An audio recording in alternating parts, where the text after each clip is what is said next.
आइए श्रोताओं, आज सुनते हैं मुंशी प्रेमचंद की कहानी बासी भात में खुदा का साझा। शाम को जब दीनानाथ ने घर आकर गौरी से कहा कि मुझे एक कार्यालय में 50 रुपए की नौकरी मिल गई है, तो गौरी खिल उठी। देवताओं में उसकी आस्था और भी दृढ़ हो गई। इधर 1 साल से बुरा हाल था, न कोई रोजी न रोजगार। घर में जो थोड़े बहुत गहने थे वह भी बिक चुके थे। मकान का किराया सिर पर चढ़ा हुआ था। जिन मित्रों से कर्ज मिल सकता था सब से ले चुके थे। साल भर का बच्चा दूध के लिए बिलक रहा था। एक वक्त का भोजन मिलता तो दूसरे जून की चिंता होती। तकाजों के मारे बेचारे दीनानाथ को घर से निकलना मुश्किल था। घर से निकला नहीं कि चारों ओर से चिथाड़ मच जाती। वाह बाबूजी वाह, 2 दिन का वादा करके ले गए और आज 2 महीने से सूरत नहीं दिखाई। भाई साहब, यह तो अच्छी बात नहीं। आपको अपनी जरूरत का ख्याल है, मगर दूसरों की जरूरत का जरा भी ख्याल नहीं। इसी से कहा है, दुश्मन को चाहे कर्ज दे दो, दोस्त को कभी ना दो। दीनानाथ को ये वाक्य तीरों से लगते थे और उसका जी चाहता था कि जीवन का अंत कर डाले, मगर बेजुबान स्त्री और अबोध बच्चे का मुंह देखकर कलेजा थाम के रह जाता था। आज भगवान ने उस पर दया की और संकट के दिन कट गए। गौरी ने प्रसन्न मुख होकर कहा, मैं कहती थी कि नहीं, ईश्वर सबकी सुधि लेते हैं और कभी न कभी हमारी भी सुधि लेंगे, मगर तुमको विश्वास ही ना आता था। बोलो, अब तो ईश्वर की दयालुता के कायल हुए? दीनानाथ ने हठधर्मिता करते हुए कहा, यह मेरी दौड़ धूप का नतीजा है। ईश्वर की क्या दयालुता? ईश्वर को तो तब जानता जब कहीं से छप्पर फाड़कर भेज देते। लेकिन मुंह से चाहे कुछ कहे, ईश्वर के प्रति उसके मन में श्रद्धा उदय हो गई थी। दीनानाथ का स्वामी बड़ा ही रूखा आदमी था और काम में बड़ा चुस्त। उसकी उम्र 50 के लगभग थी और स्वास्थ्य भी अच्छा न था। फिर भी वह कार्यालय में सबसे ज्यादा काम करता। मजाल न थी कि कोई आदमी 1 मिनट की भी देर करे या 1 मिनट भी समय के पहले चला जाए। बीच में 15 मिनट की छुट्टी मिलती थी। उसमें जिसका जी चाहे पान खा ले या सिगरेट पी ले या जलपान कर ले। इसके अलावा 1 मिनट का अवकाश न मिलता था। वेतन पहली तारीख को मिल जाता था। उत्सवों में भी दफ्तर बंद रहता था और नियत समय के बाद कभी काम न लिया जाता था। सभी कर्मचारियों को बोनस मिलता था और प्रोविडेंट फंड की भी सुविधा थी। फिर भी कोई आदमी खुश न था। काम या समय की पाबंदी की किसी को शिकायत न थी। शिकायत थी केवल स्वामी के शुष्क व्यवहार की। कितना ही जी लगाकर काम करो, कितना ही प्राण दे दो, पर उसके बदले धन्यवाद का एक शब्द भी न मिलता था। कर्मचारियों में और कोई संतुष्ट हो या ना हो, दीनानाथ को स्वामी से कोई शिकायत न थी। वह घुड़कियां और फटकार पाकर भी शायद उतने ही परिश्रम से काम करता था। साल भर में उसने कर्ज चुका दिए और कुछ संचय भी कर लिया। वह उन लोगों में था जो थोड़े में भी संतुष्ट रह सकते हैं, अगर नियमित रूप से मिलता जाए। 1 रुपया भी किसी खास काम में खर्च करना पड़ता तो दंपति में घंटों सलाह होती और बड़े झांव झांव के बाद कहीं मंजूरी मिलती थी।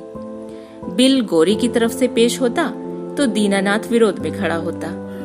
दीनानाथ की तरफ से पेश होता तो गौरी उसकी कड़ी आलोचना करती। बिल को पास करा लेना प्रस्तावक की जोरदार वकालत पर मुनहसर था। सर्टिफाई करने वाली कोई तीसरी शक्ति वहां न थी और दीनानाथ अब पक्का आस्तिक हो गया था। ईश्वर की दया या न्याय में अब उसे कोई शंका न थी। नित्य संध्या करता और नियमित रूप से गीता का पाठ करता था। एक दिन उसके एक नास्तिक मित्र ने जब ईश्वर की निंदा की तो उसने कहा, भाई, इसका तो आज तक निश्चय नहीं हो सका कि ईश्वर है या नहीं। दोनों पक्षों के पास इस्पात की दलीलें मौजूद हैं, लेकिन मेरे विचार में नास्तिक रहने से आस्तिक रहना कहीं अच्छा है। अगर ईश्वर की सत्ता है तब तो नास्तिकों को नरक के सिवा कहीं ठिकाना नहीं।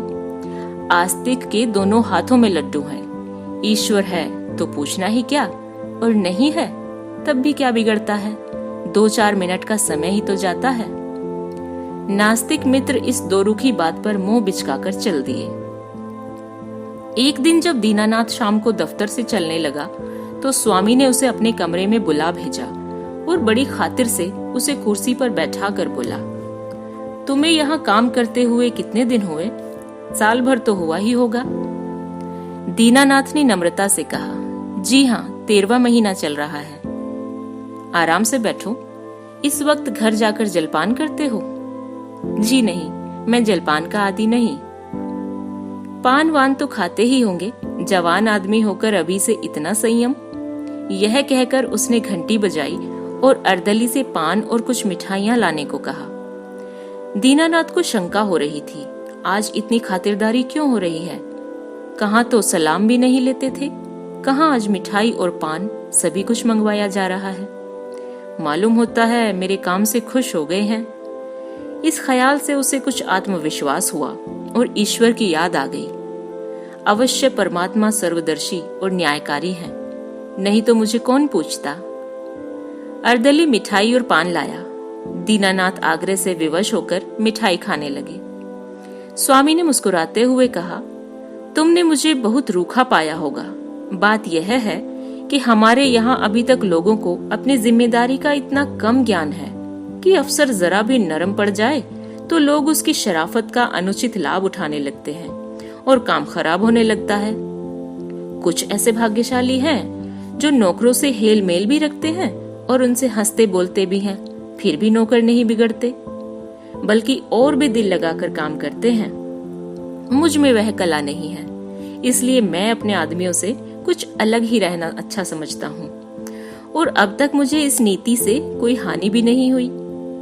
लेकिन मैं आदमियों का रंग ढंग देखता हूँ और सबको परखता रहता हूँ। मैंने तुम्हारे विषय में जो मत स्थिर किया है वह यह है कि तुम वफादार हो और मैं तुम्हारे ऊपर विश्वास कर सकता हूँ। इसलिए मैं तुम्हें थोड़ा ज्यादा जिम्मेदारी का काम देना चाहता हूँ, जहाँ तुम्हें खुद बहुत कम काम करना पड़ेगा, केवल निगरानी करनी पड़ेगी।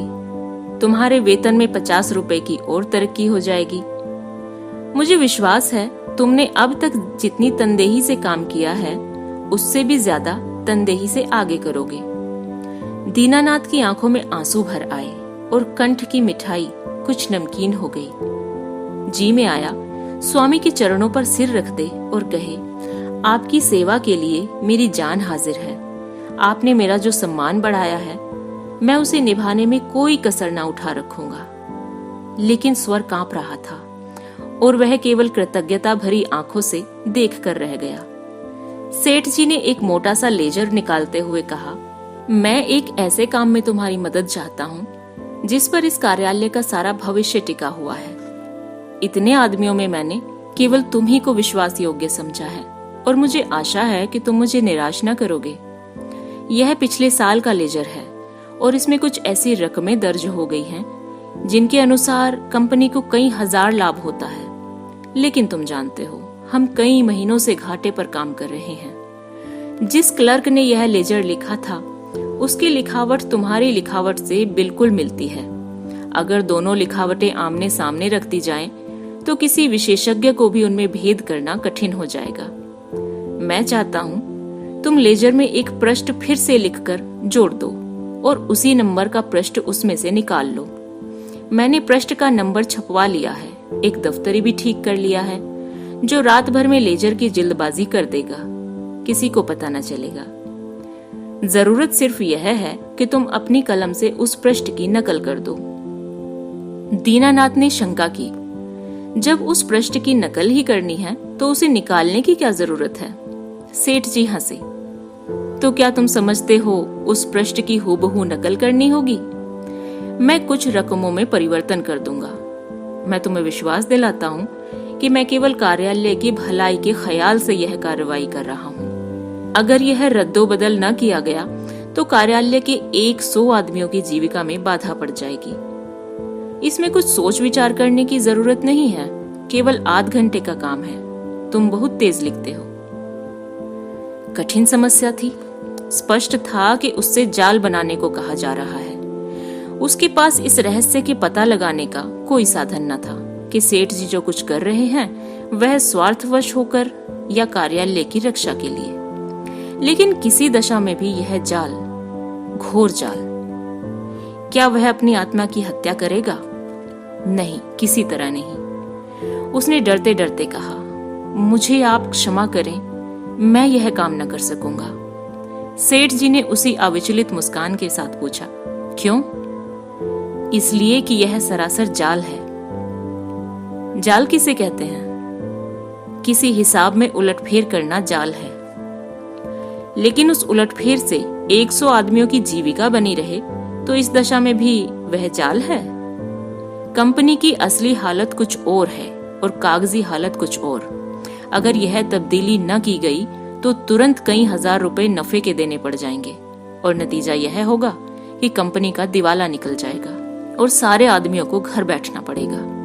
मैं नहीं चाहता कि थोड़े से मालदार हिस्सेदारों के लिए इतने गरीबों का खून किया जाए। परोपकार के लिए कुछ जाल भी करना पड़े तो वह आत्मा की हत्या नहीं है। दीनानाथ को कोई जवाब न सूझा। अगर सेठ जी का कहना सच है और इस जाल से 100 आदमियों की रोजी बनी रहे तो वास्तव में वह जाल नहीं, कठोर कर्तव्य है। अगर आत्मा की हत्या होती भी हो तो 100 आदमियों की रक्षा के लिए उसकी परवाह न करनी चाहिए। लेकिन नैतिक समाधान हो जाने पर अपनी रक्षा का विचार आया। बोला, लेकिन कहीं मामला खुल गया तो मैं मिट जाऊंगा। 14 साल के लिए काले पानी भेज दिया जाऊंगा। सेठ ने जोर से हंसकर कहा, अगर मामला खुल गया तो तुम न फंसोगे, मैं फंसूंगा। तुम साफ इनकार कर सकते हो। लिखावट तो पकड़ी जाएगी। पता ही कैसे चलेगा कि कौन पृष्ठ बदला गया? लिखावट तो एक सी है। दीनानाथ अब परास्त हो गया। उसी वक्त उस पृष्ठ की नकल करने लगा। फिर भी दीनानाथ के मन में चोर पैदा हो गया था।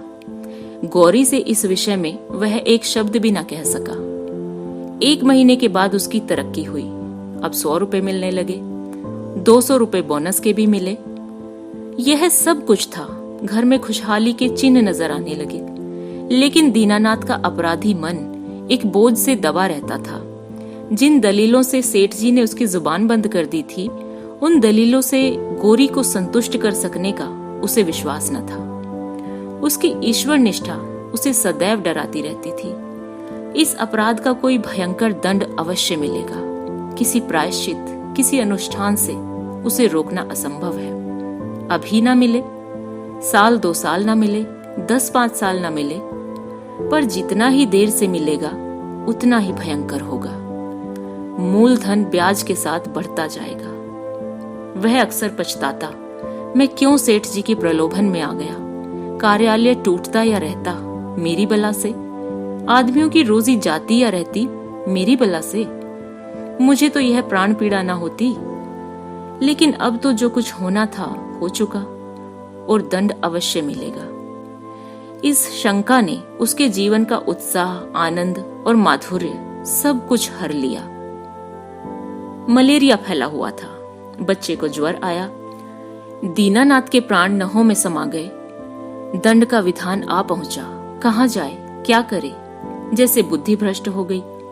गौरी ने कहा, जाकर कोई दवाई लाओ या किसी डॉक्टर को दिखा दो। 3 दिन तो हो गए। दीनानाथ ने चिंतित मन से कहा, हाँ जाता हूं, लेकिन मुझे बड़ा भय लग रहा है। भय की कौन सी बात है? बेबात की बात मुंह से निकालते हो। आजकल किसे ज्वर नहीं आता। ईश्वर इतना निर्दयी क्यों है? ईश्वर निर्दयी है पापियों के लिए। हमने किसका क्या हर लिया? ईश्वर पापियों को कभी क्षमा नहीं करता। पापियों को दंड ना मिले तो संसार में अनर्थ हो जाए। लेकिन आदमी ऐसे काम भी तो करता है जो एक दृष्टि से पाप हो सकते हैं और दूसरी दृष्टि से पुण्य। मैं नहीं समझती। मान लो मेरे झूठ बोलने से किसी की जान बचती हो तो क्या वह पाप है? मैं तो समझती हूं ऐसा झूठ पुण्य है। तो जिस पाप से मनुष्य का कल्याण हो वह पुण्य है। हाँ, और क्या। दीनानाथ की अमंगल शंका थोड़ी देर के लिए दूर हो गई। डॉक्टर को बुला लाया, इलाज शुरू किया और बालक 1 सप्ताह में चंगा हो गया। मगर थोड़े दिन बाद वह खुद बीमार पड़ा। यह अवश्य ही ईश्वरीय दंड है और वह बच नहीं सकता। साधारण मलेरिया ज्वर था, पर दीनानाथ की दंड कल्पना ने उसे सन्निपात का रोग दे दिया। ज्वर में नशे की हालत की तरह यूं भी कल्पना शक्ति तीव्र हो जाती है। पहले केवल मनोगत शंका थी, वह भीषण सत्य बन गई। कल्पना ने यमदूत रच डाले, उनके भाले और गदाएं रच डाली, नरक का अग्निकुंड दहका दिया। डॉक्टर की एक घूंट दवा 1000 मन की गदा के आवाज और आग के उबलते हुए समुद्र के दाह पर क्या असर करती। दीनानाथ मिथ्यावादी न था, पुराणों की रहस्यमय कल्पनाओं में उसे विश्वास न था। नहीं, वह बुद्धिवादी था और ईश्वर में भी तभी उसे विश्वास आया जब उसकी तर्क बुद्धि कायल हो गई। लेकिन ईश्वर के साथ उसकी दया भी आई और उसका दंड भी आया।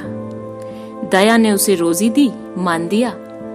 ईश्वर की दया न होती तो शायद वह भूखों मर जाता, लेकिन भूखों मरना अग्निकुंड में ढकेल दिए जाने से कहीं सरल था, खेल था। दंड भावना जन्म जन्मांतरों के संस्कार से ऐसी बदमूल हो गई थी, मानो उसकी बुद्धि का, उसकी आत्मा का एक अंग हो गई हो। उसका तर्कवाद और बुद्धिवाद इन मनवंतरों के जमे हुए संस्कार पर समुद्र की ऊंची लहरों की भांति आता था और एक क्षण में उन्हें जलमग्न करके फिर लौट जाता था और वह पर्वत ज्यों का त्यों अचल खड़ा रह जाता था। जिंदगी बाकी थी, बच गया। ताकत आते ही दफ्तर जाने लगा। एक दिन गौरी बोली, जिन दिनों तुम बीमार थे और एक दिन तुम्हारी हालत बहुत नाजुक हो गई थी, तो मैंने भगवान से कहा था कि यह अच्छे हो जाएंगे तो 50 ब्राह्मणों को भोजन कराऊंगी। दूसरे ही दिन से तुम्हारी हालत सुधरने लगी। ईश्वर ने मेरी विनती सुन ली। उसकी दया न हो जाती तो मुझे कहीं मांगे भीख न मिलती। आज बाजार से सामान ले आओ तो मनौती पूरी कर दूं। 50 ब्राह्मण नेवते जाएंगे तो 100 अवश्य आएंगे। 50 कंगले भी समझ लो और मित्रों में 20-25 निकल ही आएंगे, तो 200 आदमियों का डोल है। मैं सामग्रियों की सूची लिख देती हूँ। दीनानाथ ने माथा सिकोड़कर कहा, तुम समझती हो मैं भगवान की दया से अच्छा हुआ? और कैसे अच्छे हुए? अच्छा हुआ इसलिए कि जिंदगी अभी बाकी थी। ऐसी बातें ना करो, मनौती पूरी करनी होगी। कभी नहीं, मैं भगवान को दयालु नहीं समझता। और क्या भगवान निर्दयी हैं? उनसे बड़ा निर्दयी कोई संसार में ना होगा, जो अपने रचे हुए खिलौनों को उनकी भूलों और बेवकूफियों की सजा अग्निकुंड में धकेल कर दे। वह भगवान दयालु नहीं हो सकता। भगवान जितना दयालु है उससे असंख्य गुना निर्दयी है, और ऐसे भगवान की कल्पना से मुझे घृणा होती है। प्रेम सबसे बड़ी शक्ति कही गई है। विचारवानों ने प्रेम को ही जीवन की और संसार की सबसे बड़ी विभूति माना है। व्यवहार में ना सही, आदर्श में प्रेम ही हमारे जीवन का सत्य है। मगर तुम्हारा ईश्वर दंड भय से सृष्टि का संचालन करता है, फिर उसमें और मनुष्य में क्या फर्क हुआ? ऐसे ईश्वर की उपासना मैं नहीं करना चाहता, नहीं कर सकता। जो मोटे हैं उनके लिए ईश्वर दयालु होगा, क्योंकि वे दुनिया को लूटते हैं। हम जैसों को तो ईश्वर की दया कहीं नजर नहीं आती। हाँ, भय पग पग पर खड़ा घूरा करता है। यह मत करो नहीं तो ईश्वर दंड देगा, वह मत करो नहीं तो ईश्वर दंड देगा। प्रेम से शासन करना मानवता है, आतंक से शासन करना बर्बरता है। आतंकवादी ईश्वर से तो ईश्वर का ना रहना ही अच्छा है। उसे हृदय से निकालकर मैं उसकी दया और दंड दोनों से मुक्त हो जाना चाहता हूँ। एक कठोर दंड बरसों के प्रेम को मिट्टी में मिला देता है। मैं तुम्हारे ऊपर बराबर जान देता रहता हूँ, लेकिन किसी दिन डंडा लेकर पीठ चलूं तो तुम मेरी सूरत ना देखोगी। ऐसे आतंकमय दंडमय जीवन के लिए मैं ईश्वर का एहसान नहीं लेना चाहता। बासी भात में खुदा के साझे की जरूरत नहीं। अगर तुमने ओज भोज पर जोर दिया तो मैं जहर खा लूंगा। गोरी उसके मुंह की ओर भयातुर नेत्रों से ताकती रह गई।